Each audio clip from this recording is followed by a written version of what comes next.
RBI పేటీఎంకి అయితే shock ఇవ్వడం జరిగింది. పేటీఎంకి సంబంధించిన అన్ని సర్వీసులను అయితే బంద్ చేయడం జరిగింది. అలాగే మనకు ప్రముఖ ఫిన్టెక్ కంపెనీ అయిన పేటీఎంపై ఆర్బీఐ అయితే భారీ చర్యలు అయితే తీసుకోవడం జరిగింది అనమాట. రిజర్వ్ బ్యాంక్ ఆఫ్ ఇండియా కొత్త కస్టమర్లను చేర్చుకోకుండా ఉండడానికి పేటీఎం బ్యాంక్ని అయితే నిషేధించింది అనమాట. అసలు ఎందుకు ఆర్బీఐ ఈ పేటీఎంపై ఈ నిషేధం విధించింది, పేటీఎం ఏ తప్పులు చేసింది, అలాగే ఆర్బీఐ తీసుకున్న ఈ నిర్ణయం వల్ల పేటీఎంకి అయితే 17,000 కోట్లు లాస్ అయితే రావడం జరిగిందనమాట. ఈ లాస్ ఏ విధంగా వచ్చింది అనే విషయాలు అయితే మనం ఈ వీడియోలో డిస్కస్ చేద్దాము. ఈ వీడియోలోకి వెళ్ళే ముందు నా దగ్గర రిక్వెస్ట్ అండి, అదేంటంటే ఈ వీడియో కనుక మీకు నచ్చినట్లయితే ఇక్కడ క్రింద ఉన్న రెడ్ కలర్ సబ్స్క్రైబ్ బటన్ మీద అయితే ప్రెస్ చేయండి. ఇలా మీరు రెడ్ కలర్ సబ్స్క్రైబ్ బటన్ మీద ప్రెస్ చేయడం వల్ల నేను చేసిన ప్రతి ఇన్ఫర్మేషన్ వీడియో అనేది అందరికంటే ముందు అప్డేట్ రూపంలో మీ మొబైల్కి అయితే చేరిపోతుంది. ఇప్పుడు మనం వీడియోలోకి అయితే వెళ్ళిపోదాం.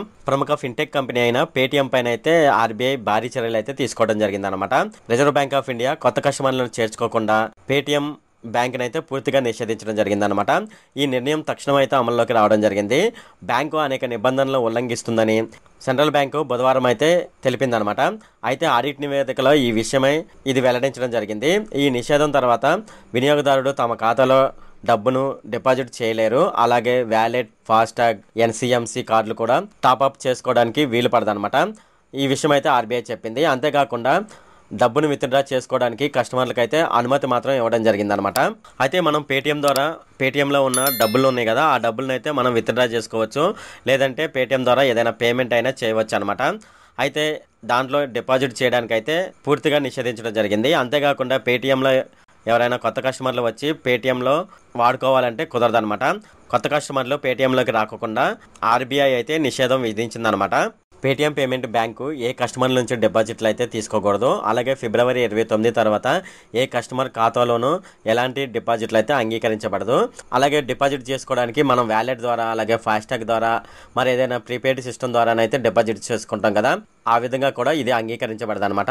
ఈ విషయం బాహ్య ఆడిటర్ల నివేదిక ఆధారంగా ఈ చర్యలు అయితే తీసుకోవడం జరిగిందని ఆర్బీఐ అయితే చెప్పడం జరిగిందనమాట. అనేక ఆర్థిక నిబంధనలు పాటించడంలో బ్యాంకు స్థిరంగా విఫలమైందని ఈ నివేదికలో వెల్లడించడం జరిగిందనమాట. అయితే పేటీఎంకి ఇంతకుముందు ఆర్బీఐ అయితే చెప్పడం జరిగింది. సో వాళ్ళైతే నిబంధనలు ఉల్లంఘిస్తున్నారని, ఆ నిబంధనలు ఉల్లంఘించుకోకుండా ఉండమని అయితే పేటీఎంకి అయితే చెప్పడం జరిగింది. అయినా సరే పేటీఎం వెనుకబడడంతో ఆర్బీఐ అయితే దీనిపై నిషేధం అయితే విధించడం జరిగిందనమాట. ఇవే కాకుండా పలు రకాల అక్రమాలు కూడా వెలుగు చూశాయని ఆర్బీఐ అయితే చెప్పడం జరిగింది. ఇప్పుడు ఈ అక్రమాలు ఏంటనేది ఇప్పటి వరకు బయటకు రాలేదనమాట. ఒకవేళ వచ్చినట్లయితే దానికి సంబంధించి కూడా నేను ఒక వీడియోని అయితే చేస్తాను. అలాగే పేటీఎం బ్యాంకుపై వచ్చిన ఈ ఆరోపణలపై విచారణ అయితే పేటీఎంను అయితే అడగడం జరిగిందనమాట. పేటీఎం అయితే త్వరలోనైతే దీనికి సంబంధించి, అంటే ఈ ఆరోపణలకు సంబంధించి ఒక నివేదిక అయితే ఆర్బీఐకి సమర్పించవలసి ఉంటుంది. అలాగే కస్టమర్లు తమ ఖాతా నుండి డబ్బును విత్డ్రా చేసుకునేందుకు పూర్తి స్వేచ్ఛను అందించడం జరిగింది. కస్టమర్లు తమ పొదుపు, current, prepaid, FASTag, national common mobility card అంటే ఎన్సీఎంసీ నుండి ఎలాంటి సమస్యలు లేకుండా డబ్బును తీసుకోవచ్చు అనమాట. ప్రస్తుతం అయితే వీటి ద్వారానైతే డబ్బు అయితే తీసుకోవచ్చని ఆర్బీఐ చెప్పడం జరిగిందనమాట. అయితే ఈ నిషేధం ఎప్పటి నుంచి అమల్లో ఉంటుందంటే ఫిబ్రవరి 29వ తేదీ 2024 సంవత్సరం నుంచి పేటీఎం బ్యాంక్ పైన అయితే ఈ నిషేధం అయితే విధించడం జరిగింది. అలాగే 2024 ఫిబ్రవరి 29వ తేదీ నుంచి పేటీఎం పేమెంట్ బ్యాంక్ లిమిటెడ్ కొత్తగా కస్టమర్లను అయితే అంగీకరించబడదనమాట. అంటే కొత్త వాళ్ళను పేటీఎంలోకి ఎలౌ చేయరనమాట. అలాగే వినియోగదారుల ఖాతాలో వ్యాలెట్లు, ఫాస్టాగ్లో డిపాజిట్లు, ట్యాప్అప్లు కూడా చేయడం అయితే పూర్తిగా నిషేధించడం జరిగింది. మనకు ఫిబ్రవరి 28వ తేదీ నుంచి ఇదైతే జరుగుతుందన్నమాట. అలాగే ఈ నిషేధించిన విషయం ఆర్బీఐ అయితే మనకు జనవరి 31వ తేదీన దీనికైతే ప్రెస్ రిలీజ్ అయితే ఒకటి రిలీజ్ చేయడం జరిగింది. ప్రెస్ రిలీజ్ ద్వారా ఈ విషయం అయితే చెప్పడం జరిగిందనమాట. ఇటువంటి ఉల్లంఘన నోటీసులు అందుకోవడం పేటీఎంకి కొత్త ఏమి కాదనమాట. ఇంతకుముందు కూడా పేటీఎం అయితే రిజర్వ్ బ్యాంక్ ఆఫ్ ఇండియా నుండి ఇటువంటి నోటీసులు అయితే అందుకోవడం జరిగింది. దాని తర్వాత అది తన సమస్యను తానే సాల్వ్ చేసుకొని మళ్ళీ అది రన్నింగ్లోకి అయితే రావడం జరిగింది. అయితే మనకు పేటీఎం ఎప్పుడు స్టార్ట్ అయింది అనేది చూసుకున్నట్లయితే మనకు పేటీఎం అనేది 2000లో స్టార్ట్ అయింది అనమాట. పేటీఎం బ్యాంక్ అనేది 2017లో స్టార్ట్ అయింది. ఈ పేటీఎం బ్యాంకు హెడ్ క్వార్టర్ వచ్చేసేసి నోయిడాలో ఉందన్నమాట. అయితే ఈ బ్యాంకు ఏ సంవత్సరం అయితే ఈ బ్యాంకు స్టార్ట్ అయిందో, అంటే 2017లో స్టార్ట్ అయింది కదా, ఈ 2017లోనే ఇది రిజర్వ్ బ్యాంక్ ఆఫ్ ఇండియా నుంచి లైసెన్స్ పొందడం జరిగిందనమాట. ఆ లైసెన్స్ పొందిన వెంటనే నవంబర్ 2017లోనైతే పేటీఎం బ్యాంక్ అయితే తన విధులైతే నిర్వర్తించడం జరిగింది. ఎవరైతే పేటీఎం బ్యాంక్ వాడుతున్నారో వాళ్ళైతే ఎటువంటి టెన్షన్ పడవలసిన అవసరం లేదనమాట. త్వరలోనైతే ఈ పేటీఎం అయితే ఈ సమస్యను రెక్టిఫై చేసుకొని మళ్ళీ ఈ పేటీఎం బ్యాంక్ అయితే తన విధులను సక్రమంగా నిర్వర్తించుకోవడానికి అయితే అవకాశం అయితే ఉంది. అయితే ఒకసారి గణాంకాలు పరిశీలించినట్లయితే 2018లో దాదాపు 3 కోట్ల మంది పేటీఎం ద్వారా చెల్లింపులు చేసేవారని చెప్పడం జరిగింది. అక్కడ నుంచి ఈ సంఖ్య పెరుగుతూనే వచ్చింది. ఒకవేళ ఫోన్పే కనుక ఈ నెలాఖరికి అంటే 29 ఫిబ్రవరి 2024 కల్లా ఈ సమస్యను రెక్టిఫై చేసుకోకపోతే వినియోగదారులు ఆల్టర్నేటివ్గా వేరే ఆప్షన్ అయితే ఎంచుకోవచ్చు అనమాట. ఈ ఆల్టర్నేటివ్ ఆప్షన్స్ ఏమున్నాయి అనేది మనం ఇప్పుడు చూద్దాము. అయితే ఈ వేరే ఆప్షన్ అని చెప్పాం కదా, ఈ వేరే ఆప్షన్ అంటే వేరే యాప్స్ ఉన్నాయి కదా, ఈ పేటీఎం లాంటివి వాటినైతే వాడుకోవచ్చు అనమాట. అయితే ఈ పేటీఎంకి సంబంధించి వేరే వేరే యాప్స్ ఏమైనా ఉన్నాయి అనేది నేను ఇప్పుడు చెప్తాను. దానిలో ఒకటి వచ్చేసేసి ఫోన్పే వాడుకోవచ్చు. అలాగే 2 గూగుల్ పే వాడుకోవచ్చు. Next 3 Amazon Pay, 4 WhatsApp Pay, 5 MobiKwik, 6 free recharge, 7 Airtel Money, 8 Jio Money అనమాట. ఇటువంటి యాప్స్ వాడుకొని మనం అయితే ఈ పేటీఎంకి సంబంధించిన సర్వీసులు అయితే పొందవచ్చు అనమాట. అయితే ఆర్బీఐ తీసుకున్న ఈ నిర్ణయం వల్ల పేటీఎంకి అయితే 17,000 కోట్లు అయితే లాస్ అవ్వడం జరిగిందనమాట.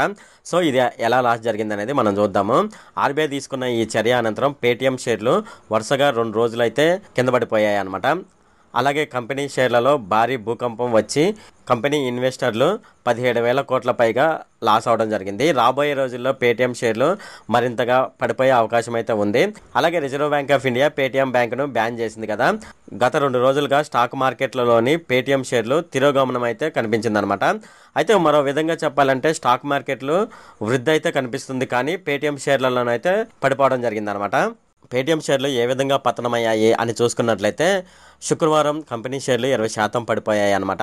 ఫిబ్రవరి 29, 2024 తర్వాత ఏ కస్టమర్ ఖాతా, prepaid instruments, wallet, FASTag deposit లేదా అంగీకరించబడవని భారతీయ రిజర్వ్ బ్యాంక్ ఆఫ్ ఇండియా ఎప్పుడైతే చెప్పిందో దాని తర్వాత నుంచి ఈ పతనం అయితే స్టార్ట్ అయిపోయింది అనమాట.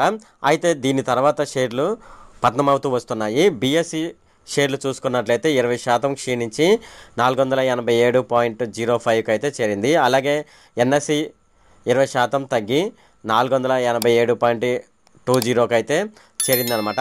అయితే దీనికంటే ముందు రోజు అంటే మనకు శుక్రవారం నుంచి షేర్లు అయితే పతనమైనాయి కదా.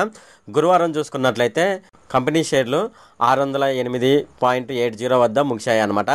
ఈ క్షీణత కారణంగా కంపెనీ షేర్లు 52 వారాల కనిష్ట స్థాయికి అయితే చేరుకున్నాయి.